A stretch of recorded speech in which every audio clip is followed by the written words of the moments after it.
नमस्कार बच्चों। आज हम लोग इम्पोर्टेंट सीरीज में आगे पढ़ने वाले हैं पीएन संधि डायोड से जुड़ी हुई कुछ युक्तियां जिनको ऑप्टो इलेक्ट्रॉनिक संधि युक्तियां कहते हैं।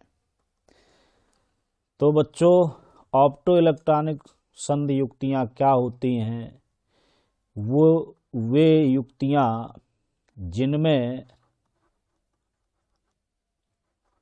जिनमें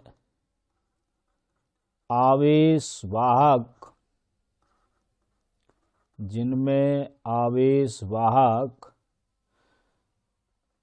फोटानों द्वारा उत्पन्न होते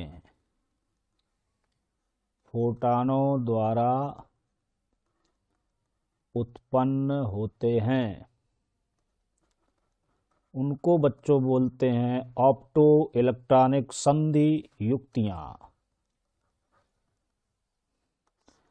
वे युक्तियां जिनमें आवेशवाहक किनके द्वारा, फोटानों के द्वारा आपतित होते हैं, उनको ऑप्टो इलेक्ट्रॉनिक संधि युक्तियां कहते हैं। ये एक प्रकार की पीएन संधियां ही होती हैं, लेकिन इनमें जो आवेशवाहक होते हैं वो फोटान यानी कि प्रकाश द्वारा उत्पन्न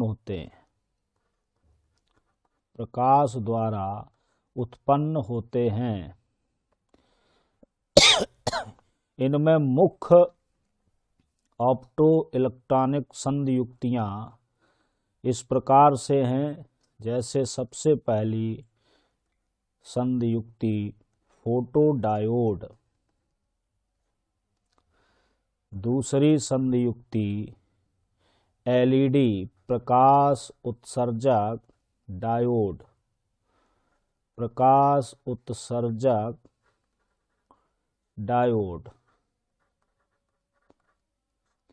इसको बच्चों संक्षेप में एलईडी कहते हैं, लाइट इमिटिंग डायोड। तीसरी ऑप्टो इलेक्ट्रॉनिक संधि युक्ति है सौर सेल बच्चों। तो कुल मिला के हम लोग ऑप्टो इलेक्ट्रॉनिक संधियों में सबसे पहले पढ़ेंगे फोटोडायोड, इसके बाद प्रकाश उत्सर्जक डायोड दूसरा, और तीसरा सौर सेल। इन तीन ऑप्टो इलेक्ट्रॉनिक संधियों से बोर्ड एग्जाम में कोई ना कोई एक ऑप्टो इलेक्ट्रॉनिक संधि जरूर पूछी जाती है परीक्षा में, और इसके विकल्प में ये रहते हैं अर्ध तरंग दिष्टकारी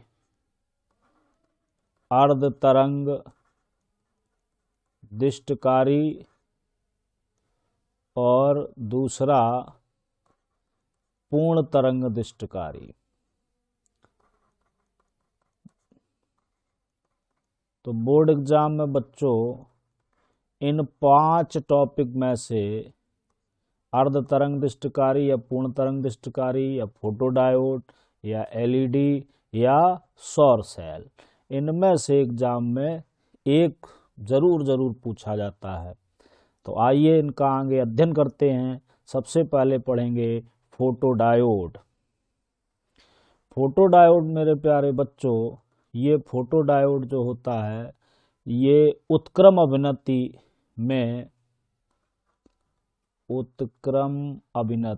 अभिनत का मतलब सभी बच्चे समझ रहे हैं कि जो पीएन संधि डायोड है वो पश्च दिशिक है। उत्क्रम अभिनत का मतलब क्या है?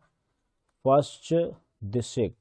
उत्क्रम अभिनत में वह पीएन संधि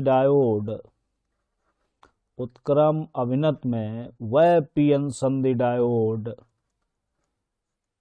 जो बच्चों प्रकाश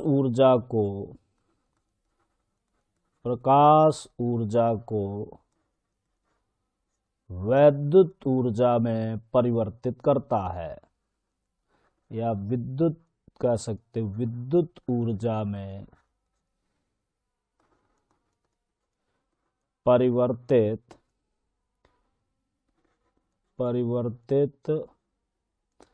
करता है, उसको बोलते फोटो डायोड। मतलब संक्षिप्त में अगर कहें तो ये लाइट एनर्जी को इलेक्ट्रिक एनर्जी में कन्वर्ट कर देता है। लाइट एनर्जी को किस में बदलता है बच्चों? इलेक्ट्रिक एनर्जी में, इलेक्ट्रिक एनर्जी में परिवर्तित कर देता है। तो ये होता है फोटो डायोड। लेकिन इसमें जो संधि होती है पीएन संधि डायोड की, वो उत्क्रम अभिनत या पश्च दिशिक होती है।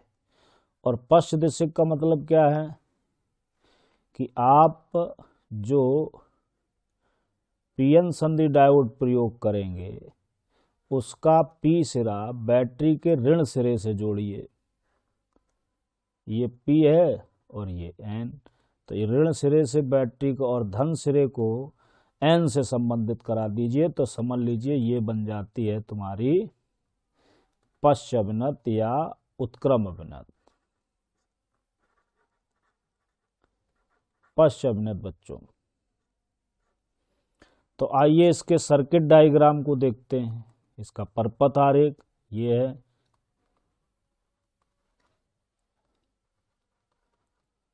परिपथ आरेख। तो बच्चों परिपथ आरेख में आज समझते हैं, ये आपका पी टाइप क्रिस्टल है, ये आपका एन टाइप क्रिस्टल है, ये संधि बनी है पीएन संधि। तो इसमें क्या करते हैं, पीएन संधि डायोड को एक बैटरी से जोड़ देते, यानी पश्च अभिनत जोड़ते, जैसे ये हमने यहाँ पे सर्किट बनाया, और इसमें केवल एक सीधे सीधे एक लोड प्रतिरोध लगा देते हैं और इसकी संधि पर ये फोटान यानी कि प्रकाश उत्सर्जित किया जाता है। प्रकाश, ये इसका प्रतीक है, फोटोडायोड का प्रतीक। इस तरीके से इसमें प्रकाश को आपतित कराएंगे। ये प्रकाश है यानी कि फोटान है। तो ये प्रकाश का आपतन है, आपतित प्रकाश है।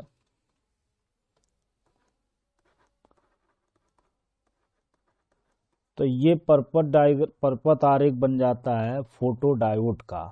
अब इसकी कार्यविधि कैसे कार्य करता है, इसकी वर्किंग समझें।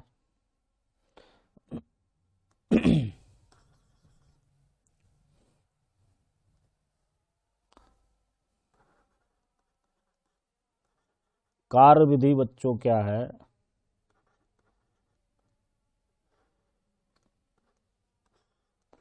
इसमें क्या होता है कि जैसे ही इस फोटोडायोड पर ये फोटोडायोड है, इस पर क्या किया जाता है, ये प्रकाश आपतित कराया जाता है।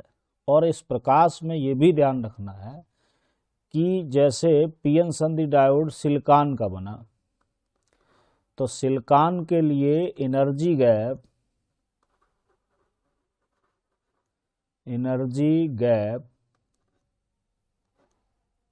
या डेल्टा ईजी 1.1 इलेक्ट्रॉन वोल्ट होता है। और जर्मेनियम के लिए बच्चों एनर्जी गैप 0.7 इलेक्ट्रॉन वोल्ट होता है। तो अब हम यहाँ पर प्रकाश, इस संधि पर प्रकाश उतना आपतित कराएंगे जो कि इस एनर्जी गैप से ज्यादा हो। अर्धचालक यानी कि जो पीएन संधि डायोड है उसकी संधि पर अर्धचालक के एनर्जी गैप से अधिक प्रकाश का आपतन कराया जाए, यानी कि फोटानों की ऊर्जा इससे ज्यादा हो। तो क्या होता है, फोटानों के अवशोषण के कारण जो पीएन क्षेत्र होता है, फोटानों के अवशोषण, जैसे यहाँ पे फोटान हुए तो इस पीएन क्षेत्र में यानी जो ये संधि है इसमें प्रकाश का अवशोषण हुआ, यानी फोटानों का अवशोषण हुआ, तो जिससे इलेक्ट्रॉन होल युग्म उत्पन्न हो जाते हैं। यहाँ पर इलेक्ट्रॉन और होलों का युग्म उत्पन्न हो जाता है। तो बच्चों इलेक्ट्रॉन युग्म होल जब उत्पन्न हो जाते हैं तो अब होता क्या है कि इससे वैद्युत चालन, जिससे क्या होता है, वैद्युत चालन अल्पसंख्यक आवेश वाहकों की संख्या में, यानी कि अल्पसंख्यक आवेश वाहकों की संख्या में वृद्धि होती है। अब ये उत्क्रम अवनत है, इससे फोटानों का अवशोषण हुआ तो इलेक्ट्रॉन और कोटरों का या होल का युग्म उत्पन्न हुआ। इससे बढ़े क्या, अल्पसंख्यक आवेश वाहक। अल्पसंख्यक आवेश वाहक में वृद्धि हो गई, और जैसे ये वृद्धि हो जाती है इससे धारा का प्रवाह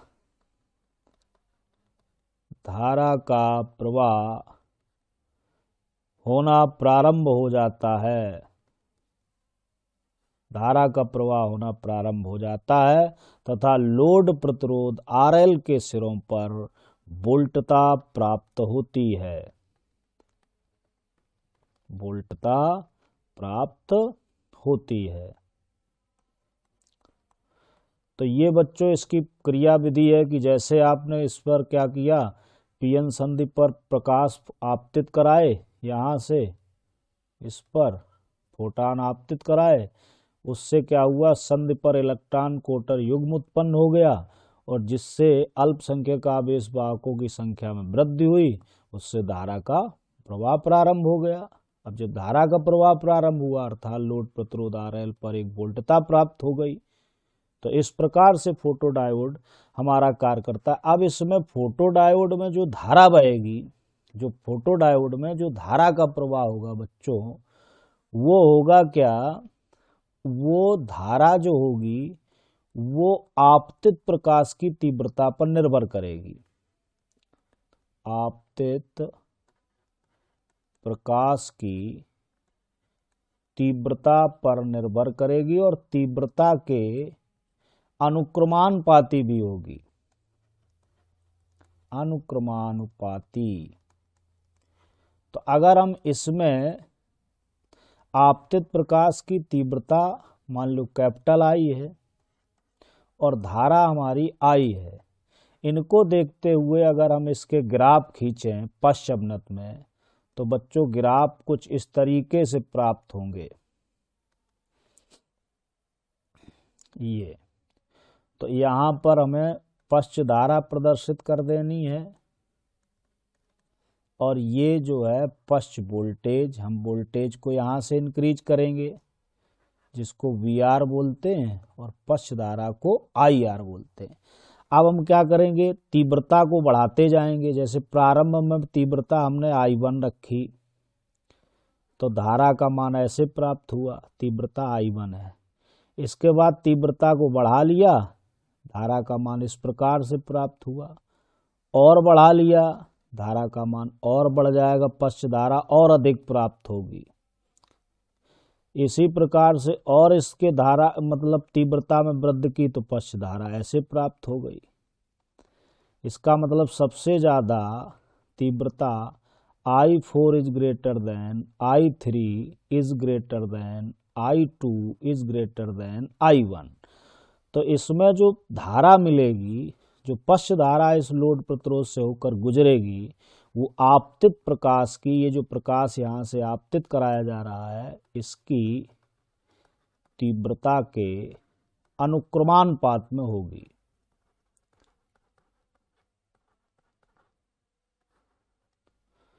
तो ये बच्चों हमारा आज का टॉपिक इसमें फोटोडायोड है। इसके बाद इसके अगले टॉपिक पे चलते हैं, दूसरा टॉपिक पढ़ते हैं प्रकाश उत्सर्जक डायोड। प्रकाश उत्सर्जक डायोड देख रहे हैं बच्चों, तो ये आपको अग्रवनत डायोड है। ये अग्र अभिनत पीएन संधि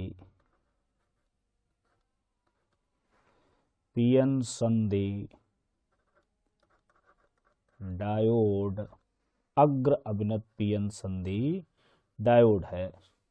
कैसा है बच्चों? अग्र अभिनत पीएन संधि डायोड।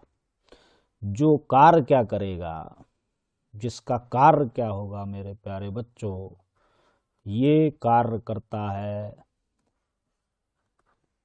विद्युत ऊर्जा को, ये मोस्ट इम्पॉर्टेंट टॉपिक है इस बार का। विद्युत ऊर्जा को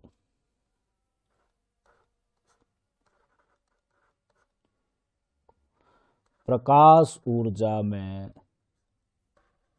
रूपांतरित करता है, परिवर्तित करता है।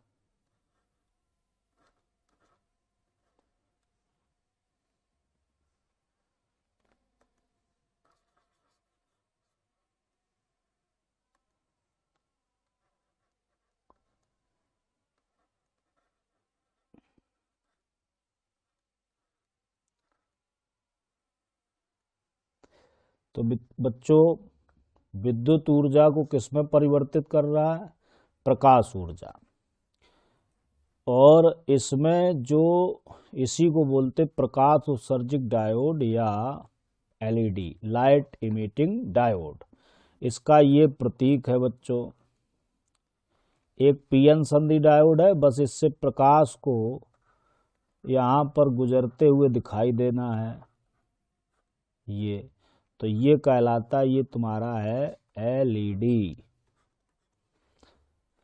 ये बनता कहेगा, ये गैलियम जो एलईडी बनते हैं, अधिकांश जो पीएन संधि जो डायोड होते हैं इसमें एलईडी में, ये गैलियम आर्सेनाइड फास्फाइड का बनता है, या गैलियम फास्फाइड का भी बन जाता है, गैलियम फास्फाइड। ठीक है, गैलियम आर्सेनाइड फास्फाइड या गैलियम फास्फाइड का भी बन जाता है एलईडी। और वैसे तो एलईडी जो बनाए जाते हैं, जो लाल, नीला, हरा व नारंगी जो प्रकाश उत्सर्जित करते हैं, वो एलईडी के लिए डेल्टा ईजी का मान कम से कम 1.1 इलेक्ट्रॉन वोल्ट होना चाहिए। जो हम एलईडी लाल रंग के लिए नीला रंग उत्सर्जित कराते हैं, हरा रंग उत्सर्जित कराते हैं, साथ में पीला भी इसमें उत्सर्जित कराते हैं, तो इन एलईडी के लिए एनर्जी गैप का मान बच्चों 1.8 इलेक्ट्रॉन वोल्ट होना चाहिए। तो ये तो एलईडी का प्रतीक हो गया। अब आइए इसके परपथ आरेख को समझते हैं। तो बच्चों, परपथ आरेख क्या है? ये अग्रभनत पीएन संधि डायोड है, तो ये अग्रभनत है, पीएन संधि डायोड लगा दिया। ये बैटरी का धन सिरा इसके पी से जोड़ दिया और माइनस सिरा ला के एन से जोड़ दिया। इससे ये प्रकाश निकल रहा है, यानी कि फोटान। और यहाँ पर एक लोड प्रतिरोध लगा दिया, जिससे हम इसका आउटपुट प्राप्त करते हैं। तो बच्चों, वर्क कैसे करेगा, इसकी वर्किंग क्या है? एलईडी की जो वर्किंग है, ये जैसे ही एलईडी को हम अग्रभनत करते, तो अर्धचालक के चालन बैंड में, अब इसमें चूंकि जब हम ऊर्जा बैंड थ्योरी पढ़ते हैं तो उसमें चालन बैंड होता है, चालन बैंड। तो चालन बैंड और संयोजी बैंड, और तीसरा होता है बच्चों वर्जित बैंड, वर्जित बैंड। तो इसको हम अगर ऐसे सर्किट से ऐसे देखें तो सबसे नीचे वाला जो बैंड होता है, ये इसको संयोजी बैंड बोलते हैं। क्या बोलते बच्चों? संयोजी बैंड। इसको बोलते हैं संयोजी बैंड।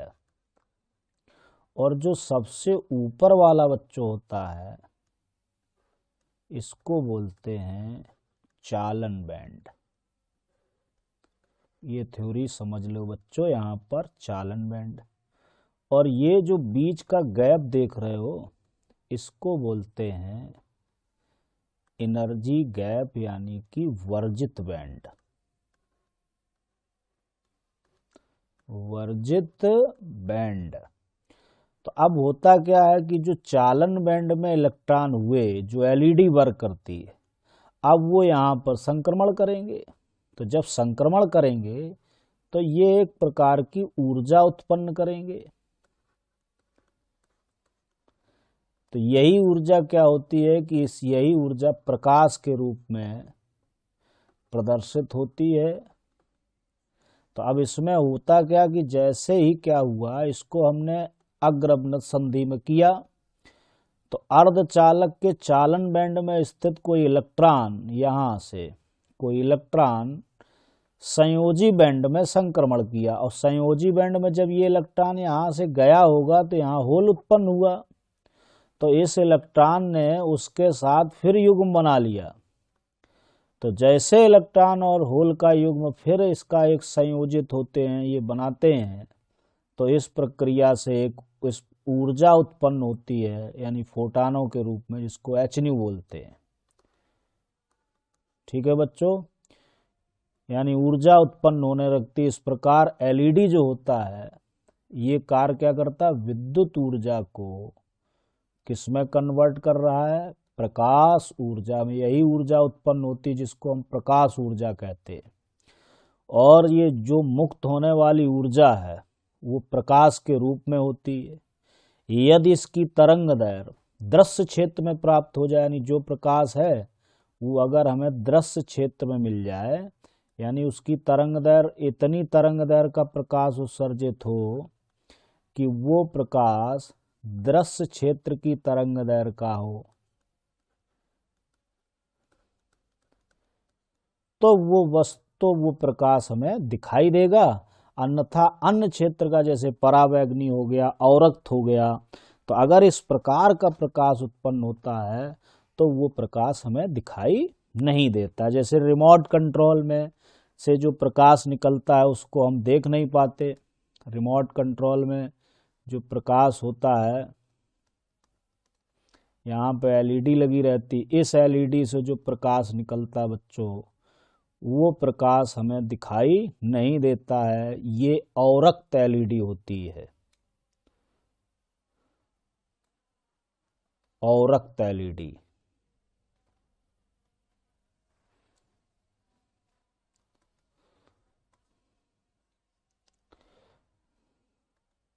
ये बच्चों औरक्त एलईडी होती है।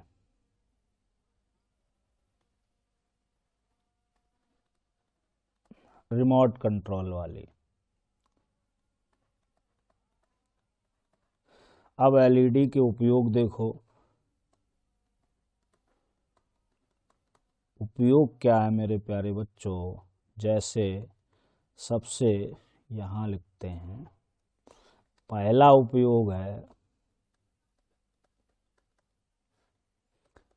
प्रकाशिक तंतु में, जो ऑप्टिकल फाइबर होती है उसमें, प्रकाशिक तंतु में।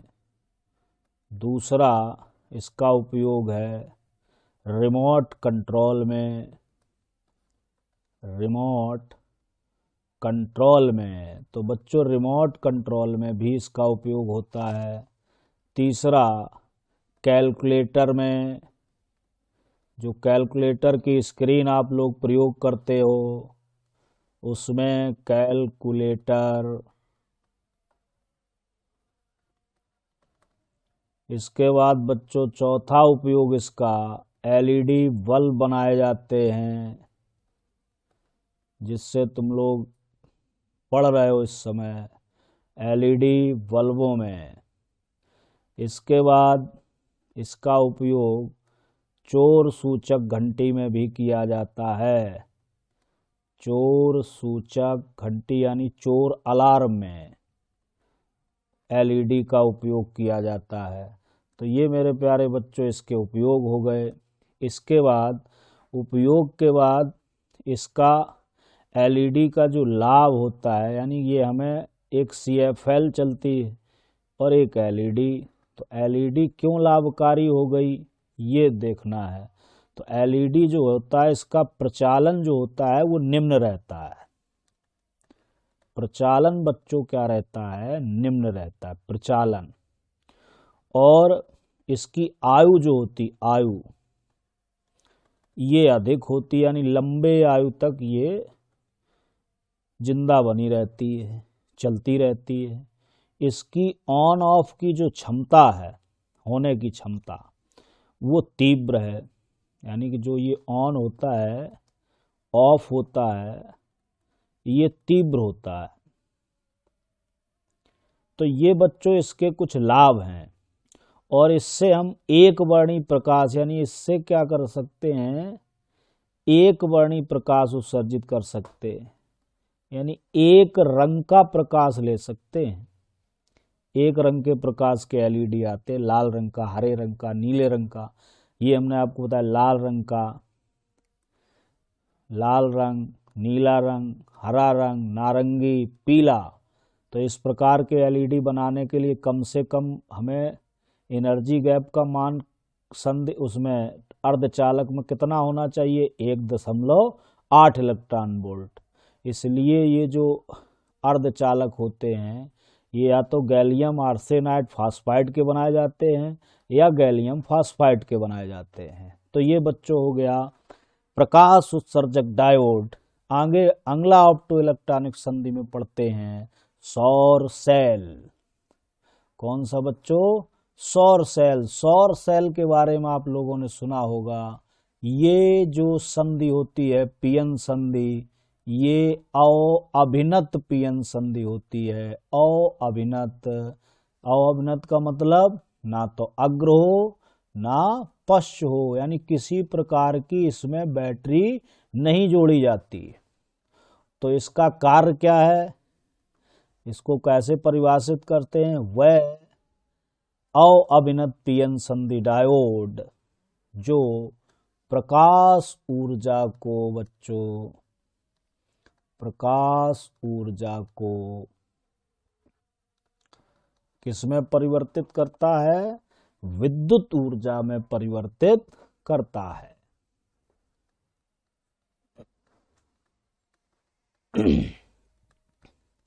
प्रकाश ऊर्जा को मेरे प्यारे बच्चों विद्युत ऊर्जा में रूपांतरित करता है।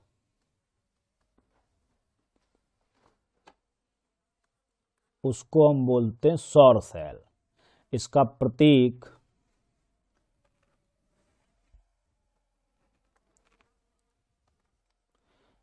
प्रतीक बच्चों ये तुम्हारे सामने है।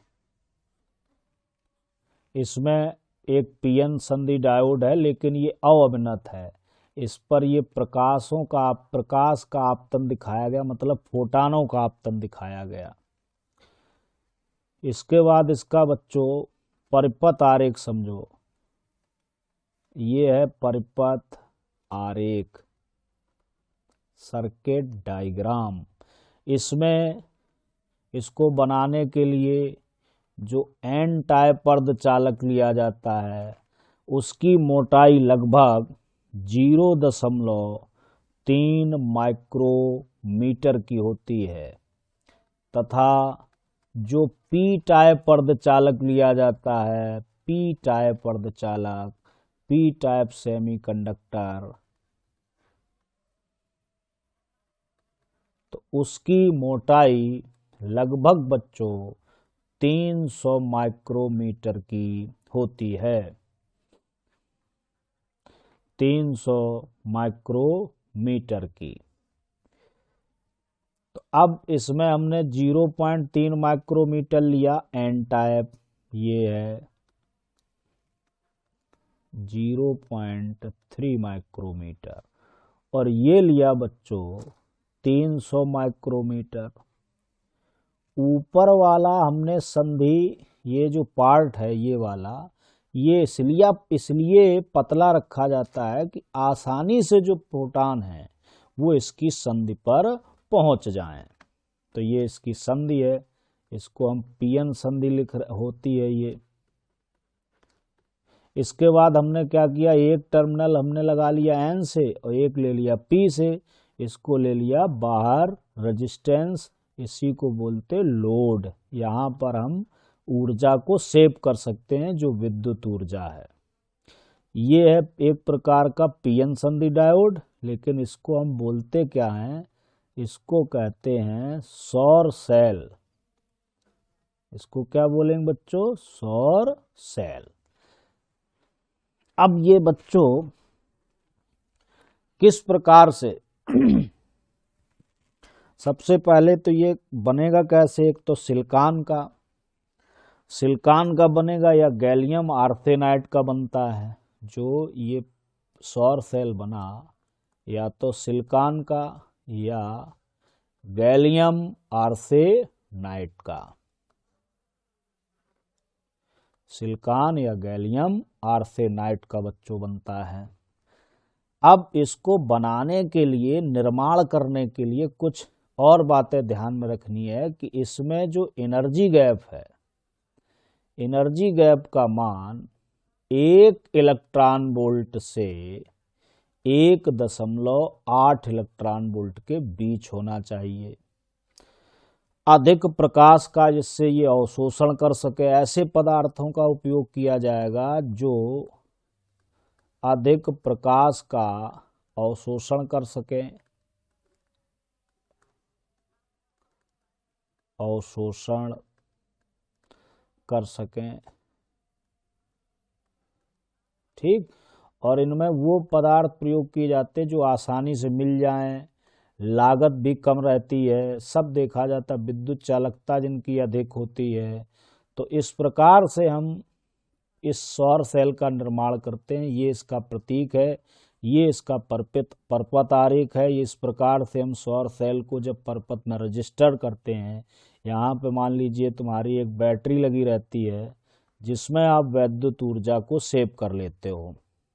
अब ये कार्य कैसे करता है कि जैसे ही सूर्य का प्रकाश इस पर आपतित कराया जाता, तो अब इसमें किसी प्रकार की संधि तो बनी नहीं, ना तो अग्रभनत और ना ही पश्चभनत।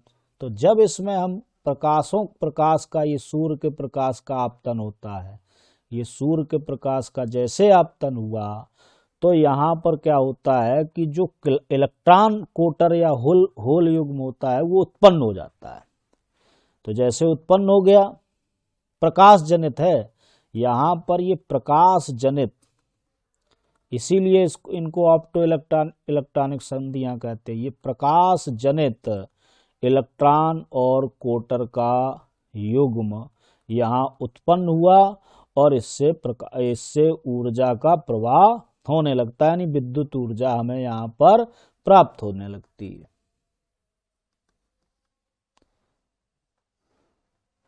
इस प्रकार से ये सौर सेल हमारा कार्य करता है। इसके उपयोग देख लो बच्चों, सौर सेल के उपयोग क्या हैं कि ये उपग्रहों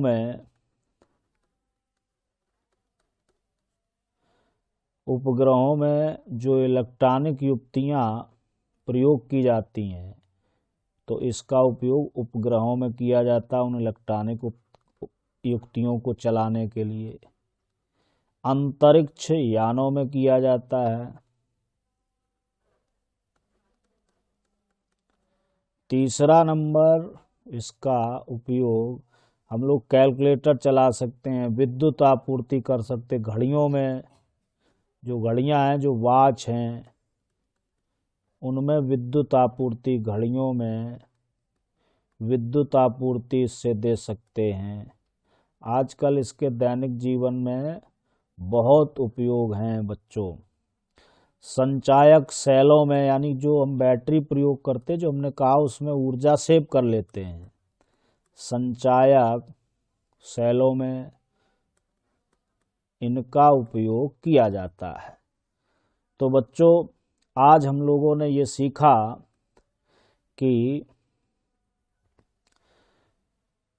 जो ऑप्टो इलेक्ट्रॉनिक युक्तियां हैं वो तुम्हारी 3 प्रकार की पड़ी। सबसे पहला फोटो डायोड, और दूसरी ऑप्टो इलेक्ट्रॉनिक संधि एलईडी, और तीसरा अध्ययन किया सौर सेल।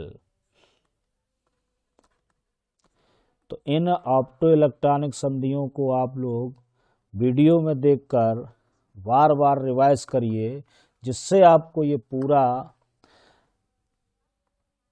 अध्ययन प्राप्त हो सके। और जिस प्रकार किसी भी टॉपिक में अगर कोई प्रॉब्लम हो तो वो बच्चे मुझे बता दें। इसके पहले मैंने एक वीडियो बनाया था लॉजिक गेट का, जिसमें कुछ बच्चों ने एक गेट के बारे में पूछा था जिसको नॉर गेट बोलते हैं, कि इस नॉर गेट को समझा दें। तो नॉर गेट को एक बार समझ लीजिए। नॉर गेट क्या है, यानी कि ये लॉजिक गेट है। नॉर गेट एक प्रकार का क्या है, लॉजिक गेट। लॉजिक मतलब होता है तर्क।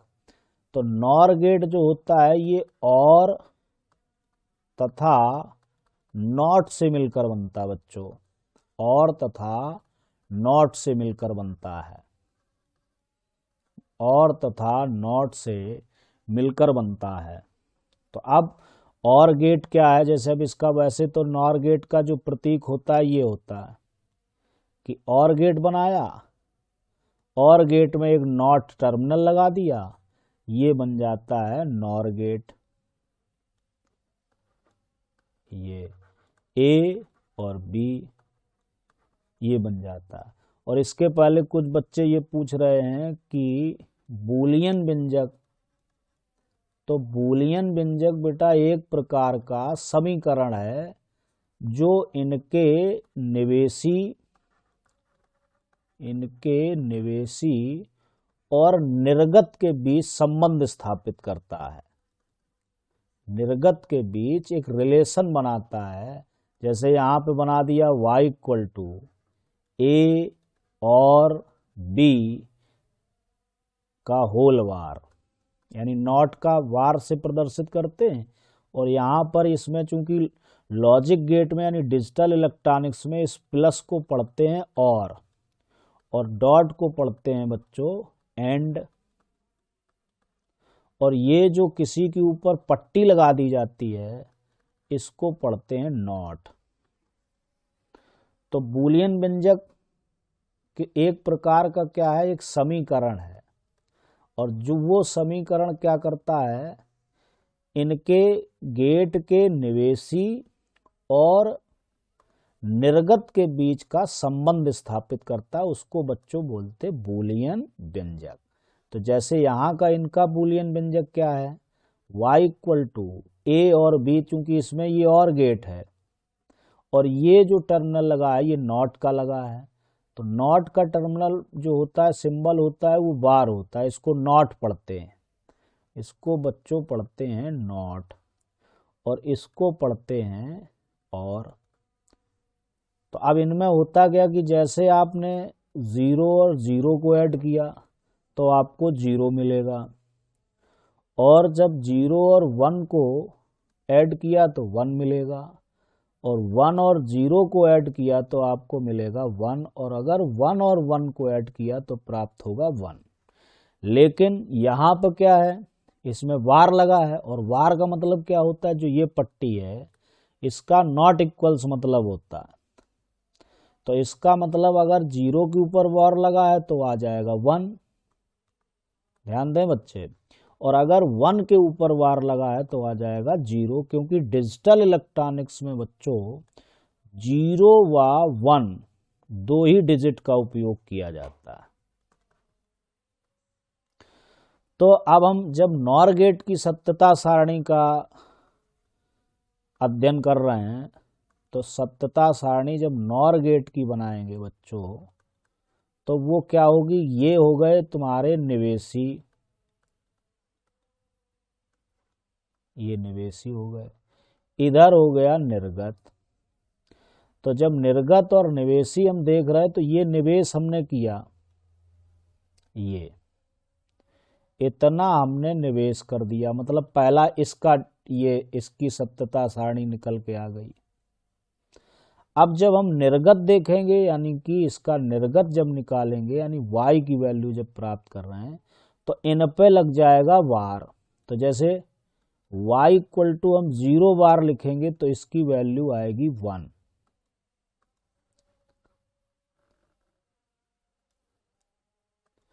y इक्वल टू 0 बार तो इसकी वैल्यू 1। यहाँ पर देखो y इक्वल टू 1 बार तो इसकी वैल्यू 0। यहाँ पर भी y इक्वल टू 1 बार तो इसकी वैल्यू 0। यहाँ पर भी y इक्वल टू 1 बार तो इसकी वैल्यू 0 आ जाएगी। तो ये इसकी फाइनली सत्यता सारणी हो गई। अब इसको हम सीधे डायरेक्ट लिख दें तो a, b और y, इधर आपने 0 0 लगाया तो इधर आपको 1 मिलेगा, इधर आपने 0 1 लगाया तो इधर आपको 0 मिलेगा, इधर आपने 1 0 लगाया तो आपको 0 मिलेगा, और इधर आपने अगर 1 और 1 लगाया है तब भी इधर आपको 0 मिलेगा। ये इसकी सत्यता सारणी हो गई नॉर गेट की बच्चों।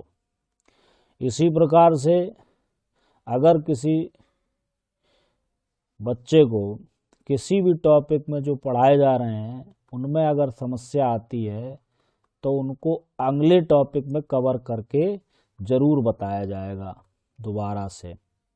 तो ये इसकी सत्यता सारणी हो गई किसकी, नॉर गेट की। तो बच्चों ये नॉर गेट हो गया, और इसी में हमने आपको बूलियन व्यंजक बता दिया। बूलियन व्यंजक एक प्रकार का समीकरण है जो कि किसी भी गेट के निवेशी और निर्गत के बीच का संबंध स्थापित करता है तर्क सहित, उनके बीच तर्क होता है। और तर्क के लिए हमने ये आपको बताया इस प्रकार से इसमें ये संक्रियाएं उपयोग की जाती हैं जिसमें जो प्लस का सिंबल बनाया जाता है उसको हम लोग और पढ़ते हैं, और जिसमें डॉट का यानी उसको हम एंड पढ़ते हैं, और जिसमें किसी के ऊपर वार की पट्टी लगा दी जाती है उसको हम नॉट पढ़ते हैं बच्चों। तो मेरे प्यारे बच्चों आज के लिए इतना ही, और अगर इसमें किसी प्रकार की कोई समस्या किसी टॉपिक में आती है आप दोबारा से कमेंट बॉक्स में उसको डाल सकते हैं, जिसका जवाब अगले वीडियो में ज़रूर दिया जाएगा।